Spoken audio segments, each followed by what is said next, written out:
2,000 kilometers of housing. Wow. So we have two parts in this museum. We have the city side on my right, and we have the countryside on my left. And well, in 1800, 90% of Norwegians lived in the countryside. So that's the largest part of the museum. Yeah. The small part is the city side. It's very exciting though. But our highlights are in the countryside. So we'll take you on the highlights tour of this museum and show you some of our hidden gems in the countryside art. Great. 好，我哋鴨仔團啊，咁啊，因為我哋今日係嚟呢個博物島啦，咁有好多museum啊，咁啊冇可能樣樣都仔細行晒，咁所以咧我哋就跟鴨仔團咧就會開心啲。咁鴨仔團嘅好處就係可以聽個街講嘢啦，就唔係淨係Bilibala talk啦。咁但係咧嗱幾開心起遊車，咁但係咧就會有好多親戚朋友咧，好似琴日對住碌柱咁樣，但係佢哋唔係攬埋一嚿，咁樣咧就會阻住晒咁樣嘅。咁但係有 trade off 啦，就係咁我哋而家去緊個 countryside。咁即係其實都正常嘅，唔淨係挪威嘅。咁但係呢個都可能係自古以嚟至少講緊過去5000年啦。咁啊，農夫啊，或者住喺 countryside 嘅，無論佢捕魚又好，咩都好，咁啊佔咗90%幾人口。咁啊得10% 話更少嘅人咧係住城市嘅啫。咁同埋啲人唔會 travel around， 除咗官員，除咗啲冒險家，除咗部分穿州過市嘅商人。咁所以咧而家我哋好中意用呢個識唔識寫字，即係係咪文盲嚟到去做一個界定，啲人有冇學識啊嗰方面啦。咁但係以前咧，識唔識字其實唔係最重要。因為只係again官員啦、僧侶啦，或者我哋中國就係儒家嘅書生啦，仲有可能係 potentially 商人啦，係需要識字嘅啫。咁字文字個發展去到有文明嘅時候咧，就其實係取代咗 language 啊，即係語言。咁變咗，我同你講唔同嘅話，只要有同一嘅文字，就可以一齊用筆嚟溝通，或者用書寫工具應該話，無論係乜嘢，亦都可以咧去了解當地嘅事情。咁喺亞洲就係我哋中國嘅甲骨文啦，喺歐洲就好多地方用拉丁文，呢兩種有一定程度嘅共通性喺嗰個 efficiency 方面。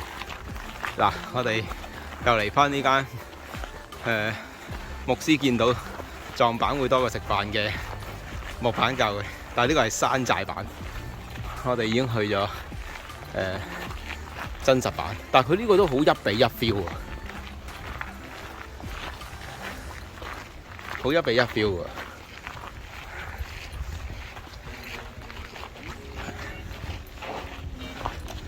咦，我哋俾唔俾入去嘅咧？哦，都俾，我見到有小朋友喺裏邊。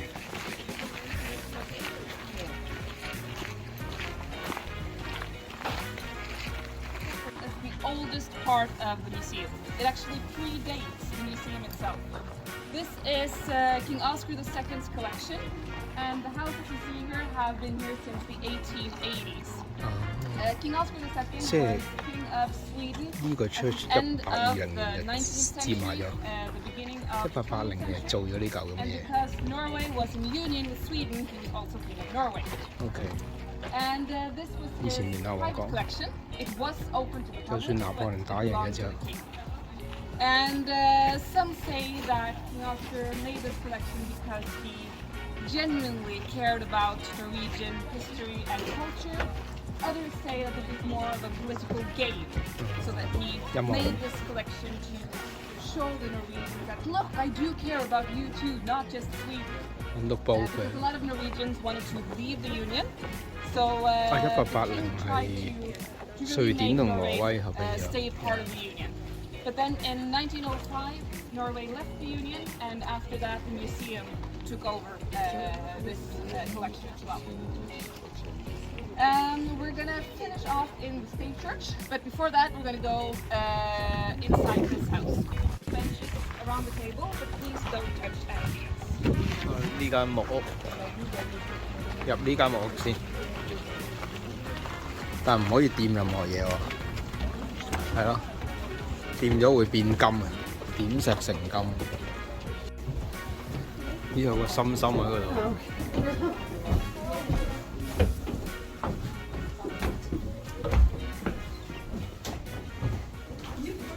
咦？呢張床啊，哇！攞係咁大隻，瞓嗰張床好慘。哦，呢度有個 table， 上面有好多大碟啊，清晶石斑可以擺晒度。一個蝦仁炒飯。And belonged to a very wealthy farmer called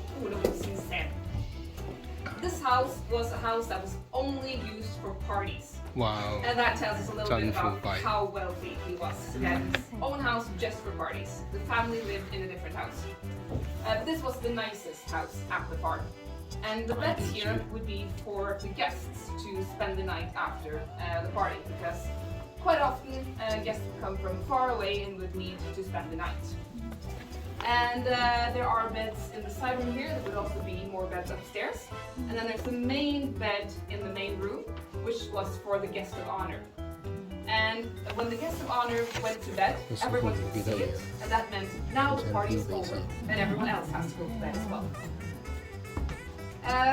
This house was built right before glass production started in Norway in the 1740s. And before that, glass had to be imported, and there was a very, very high tax on glass.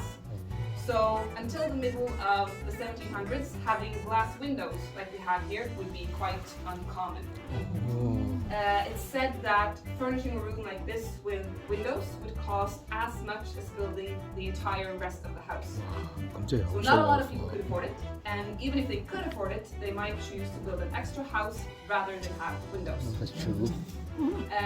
Which you will see the solution to what they did without windows in the last house we'll visit. You can also tell that this has belonged to a rich farm because of all the painted furniture, the nice plates on display, and the fact that the ceiling has been painted.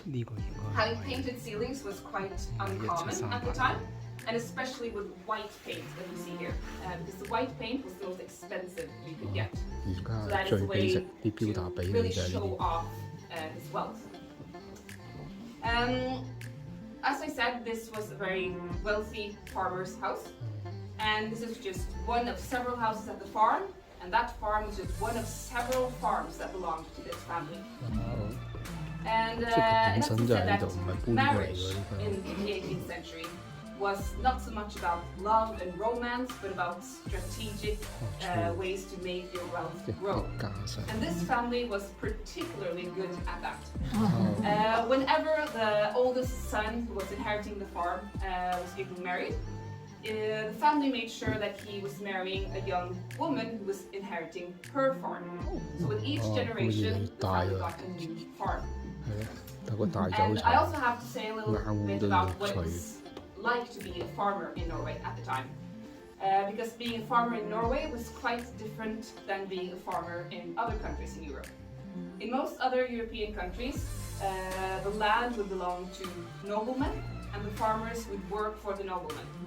But in Norway, we hardly had any nobles, because Norway had been under Denmark since the 14th century, so almost all the nobles were in Denmark, which meant that the Norwegian farmer was his own master. He didn't work for anyone else but himself.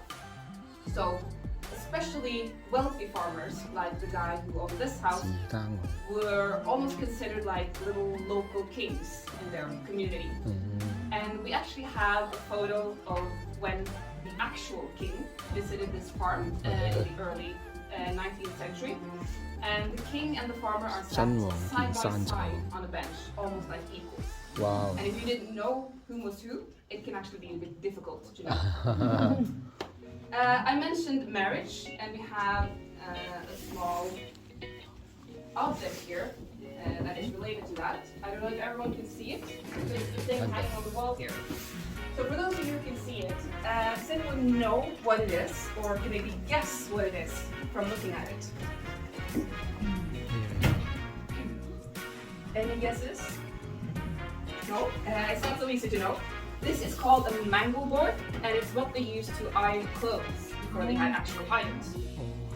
So the cloth would be put around this stick on the side, and they would just use the mangle board to roll it across to get all the creases out.